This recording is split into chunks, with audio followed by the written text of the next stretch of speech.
Evening, everyone.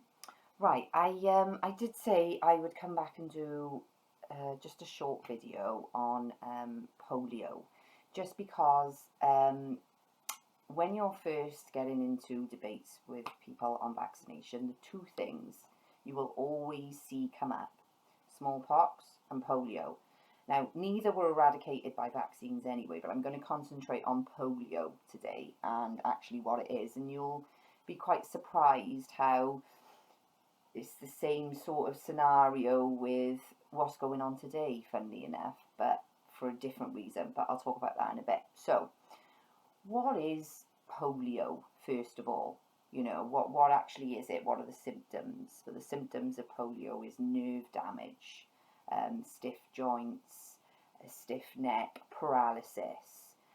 These are the types of things that cause polio. Or polio consists of these symptoms, and that's what they've named it. So when the polio vaccine came in, it was Jonas Salk who invented the polio vaccine, and that came in 1955. But there are two epidemics of polio that happened before then that they don't mention anymore, but they were used at the time to start the media campaign for the polio vaccine. Well, basically, what they found was polio only happens at certain times of the year. It happens in clusters, it does not spread from person to person, and it usually happens in the summer months. Well, basically, pesticides are what causes polio. They cause damage to the central nervous system and the brain. Heavy metal poisoning is exactly the same thing as pesticide poisoning. And basically, I think it was the first ever pesticides that were introduced was Paris green, lead arsenate, and DDT, which we all know have now been banned.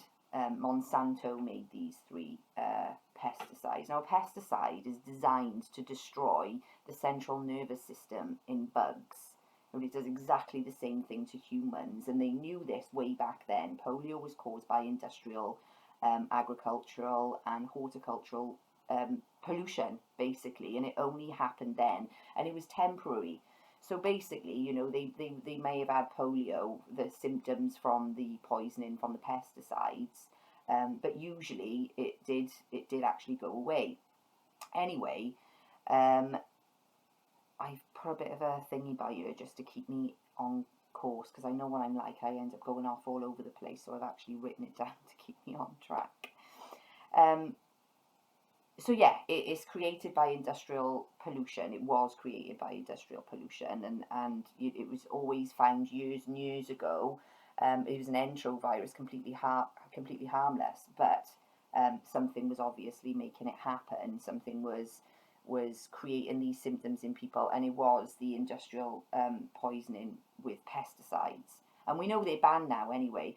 Ironically enough, just to shoot off a minute, DDT was banned in 1972. Monsanto were the makers of DDT. And in 1972 was when they started the trials and testing for glyphosate, which is the pesticide they use today, which does exactly the same thing as what DDT did, and lead arsenate did, and Paris green did. And it will come to light soon. Some of you will know that we've had a bit of a thing with the council because they're spraying it here, and we were trying to stop it, and then Rona kicked off, and we haven't got any further with it. And I know they're still spraying it, so it's something I'll have to keep up to date with. So basically, to test polio, they use monkeys. So for polio testing, monkeys are the testing bed. And they've slaughtered hundreds of thousands of monkeys.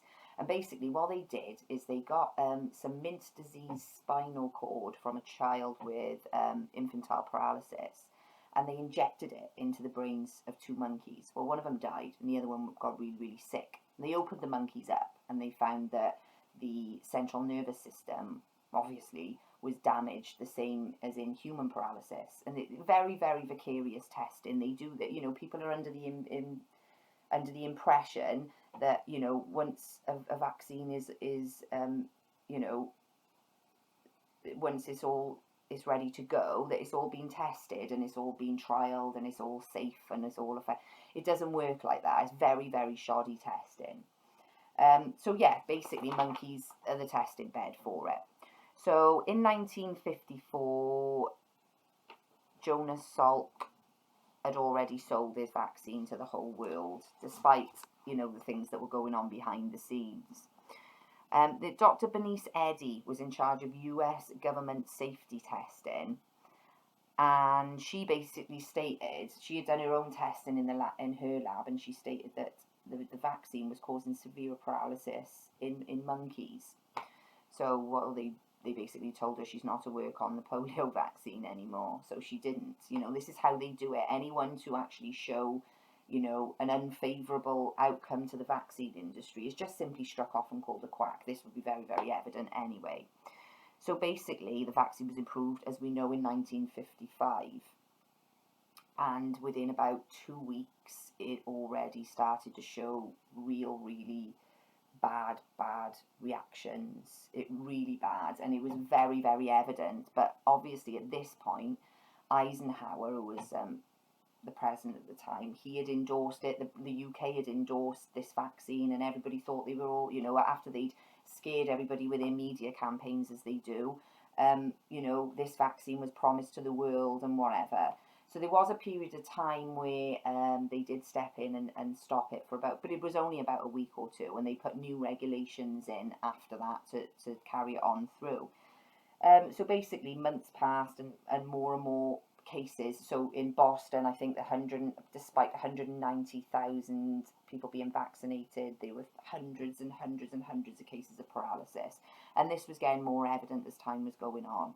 So this is when they did the really, really dodgy thing, and they do this with everything, right? It got set to a point where it was so obvious that the vaccine was causing polio that they reclassified it, and they changed the reporting on it. So basically, pre-1956, if you had, pre-1956, you had to show symptoms within 24 hours to have a diagnosis of polio. Well, after that, they changed it to 60 days, knowing full well that usually most people are over it within about 2 weeks. Well, that's 14 days. So that made it look like the cases of polio were dropping, but what they were actually doing, so it couldn't be polio anymore. If they'd had the vaccine, doctors were told you're not to diagnose polio, so they reclassified it to aseptic spinal meningitis. And I'm just going to read you some statistics. These are real statistics. You can go and check them yourselves. And this is how they do it. It's wrong. So between 1951 and 1960, the cases of polio were at 70,083, and aseptic spinal meningitis there were 0 cases of. 1962 to 1982, there were only 589 cases of polio and 102,999 cases of aseptic spinal meningitis. And in 1983 to 1992, 0 cases of polio. The polio had been eradicated according to them, right? This is what they tell us. Polio is gone. Vaccines got rid of it. No. They didn't get rid of it. It's now called aseptic spinal meningitis. They did not get rid of it. They reclassified it and they changed the goalpost for diagnosis. And they do this with everything to make it look like the vaccine eradicated this disease that is not even caused by, it's not a virus. They know it's not a virus. It's industrial pollution, basically. So, what is this? I would say that's medical fraud, like they do all the time. They do this all the time. So they still do this today. They still use these same goalposts, and it's not just aseptic spinal meningitis. The collection of symptoms for polio come under lupus, they come under Bell's palsy, they come under cerebral palsy, they come under Guillain-Barré syndrome, they come under chronic fatigue syndrome, they come under flu. They're all the same set of symptoms, but to make it look like the vaccine eradicated polio, and to keep it going, then they have to reclassify it, and it's really shocking how they do this. But anyway, so we know that, you know, pesticides are designed to destroy the central nervous system, and they do. And DDT did exactly the same thing. It destroys the neural pathways. So as they still use these today, these classifications, had they not, they would never have got away with the polio vaccine. They wouldn't have got away with it. This is why they had to do it, of course. But, you know, DDT penetrates the blood-brain barrier, as does pesticides. It does cause lots of neurological damage. That's what it is this heavy metal poisoning, which comes through the vaccine, by the way. So there's a clear relationship between the exposure to pesticides, and that's not even being injected either. That's obviously just your exposure to it. But there's a clear relationship between the exposure to pesticides and central nervous system damage. There's no denying that at all. But obviously they need us to believe that that polio is actually a virus, that it can, you know, is transmissible, and therefore we need to vaccinate it out of us like we did with the rest of it. It's insane. Yeah, the news coverage of it, much like they're doing right now with COVID, in terms of how they're fear, showing you all this crap on the telly, that they did from the beginning, people dying, and that it was exactly the same as what they did with polio. So even though you might speak to somebody who was around and they might have seen somebody who had polio, you know, they were also influenced by the TV at the time, because in reality, it was only a very, very small amount of people who got it and died. Most people recovered without any problems at all until the vaccine, but they had to, and they showed you all the people, you know, in hospital with iron lung. Well, even iron lung, you can get over that within 2 weeks. It's just that they were piling on the fear campaign, like exactly like they're doing now with COVID. Exactly the same thing. It's so what's the word? Effective. It's so effective, and they've been doing it since smallpox, even before polio. When I'll talk about smallpox again, because it's an interesting one, because it's obviously the one that started with Edward Jenner, the first vaccine. So I'll speak about that again. But yeah, the news coverage was just crazy. And in the midst of all this as well, while all this was going on, all this shoddy testing, and people knowing about how bad polio was and reclassifying it and everything else, and they instructing the AMA to basically tell their doctors to reclassify it and whatever. Right in the midst of this, there was a doctor called Dr. Fred Klenner, and he cured all of his polio patients with intravenous vitamin C injections, but not a mention, not a peep was obviously put on the mainstream news. He was just put away, exactly like what we're seeing now. Anyone else to come out with anything else that may work? No. And that's how they did it back then. So no mention to the public of that, of course. So just to let you know about Jonas Salk and his polio vaccine, and you know how he's accredited to be this amazing, you know, scientist who came up with the polio vaccine and eradicated it from the earth, even though he hasn't, and it's running rife. He even admitted himself in 1976 that 2/3 of the cases of polio are from his vaccine, out of the horse's mouth. But these are the things that people they just don't listen to, or they don't want to listen to. Well, listen to how nice Mr. Salk was. He experimented, or they called it the Cutter incident, they called it, but what it should have been called is the Cutter experiment, because what he actually did was experiment on orphans, right? And basically how many? 40,000 orphans, and hundreds were permanently paralysed, and he killed at least 10. And they called it the Cutter experiment, the Cutter incident, but it's the Cutter experiment. You know, they've sat on this information for a long time, and again, it is all documented. You know, it is. It's just that we have to find it, right? So, lastly, then, most of you will probably know about this one, was SV40. which was a carcinogen. It's classified as a class A carcinogen, SV40, which comes from monkeys. Now they use monkeys for the virus culture bed, but they come with simian viruses. So they injected 98 million Americans with SV40, which is a human carcinogen, and they're still seeing it today. This was in the 1970s, and they're still seeing it. And prior to that batch of vaccine, oh,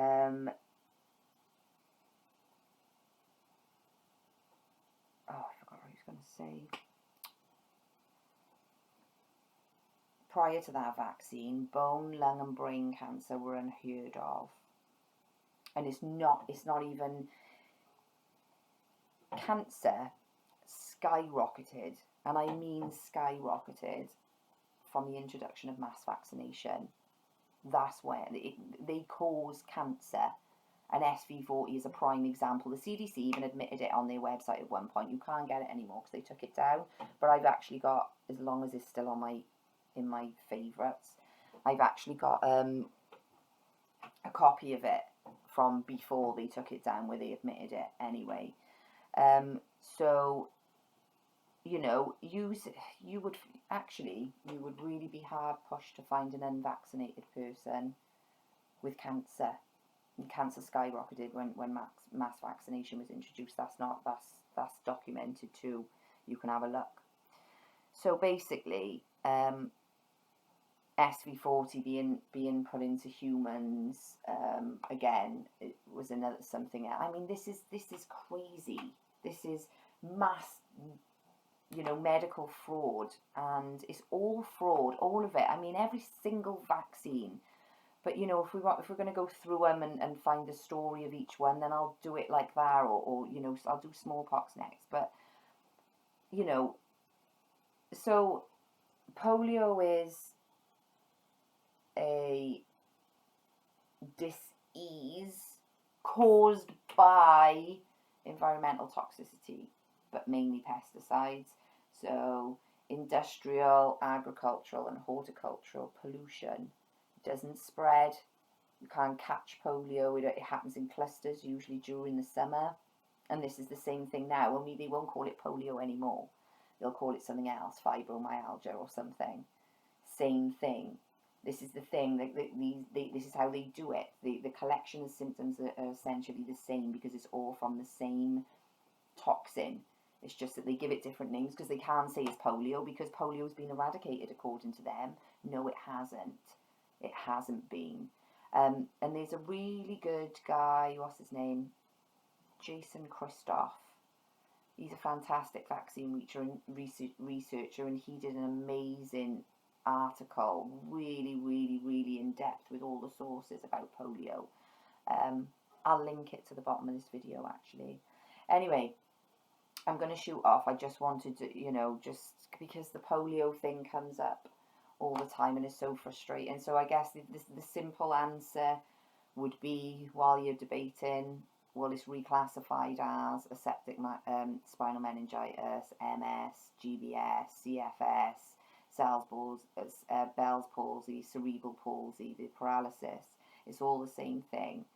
So, yeah, I just wanted to just give you a quick video on that. I hope I haven't babbled too much, like I always do, jumping back and forth. Yeah, so next time I'll probably do smallpox, just because smallpox, well, let me just leave you with something before I do one of them.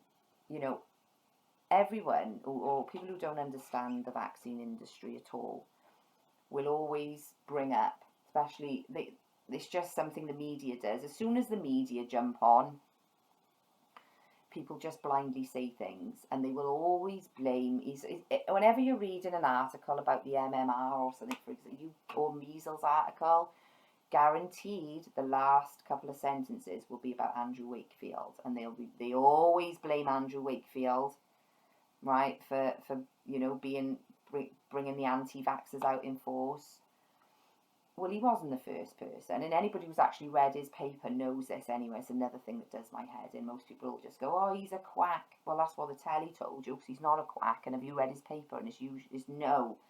But anyway, regardless of that, he was not the first person it was actually Edward Jenner himself, the man who invented the smallpox vaccine, when he poisoned his own son with it. And he died at age 21 from TB, which was directly linked to the smallpox vaccine. But I'll talk about him and about what happened there in my next video. So anyway, have a nice Halloween or whatever you're doing, and I'll see you soon. Bye.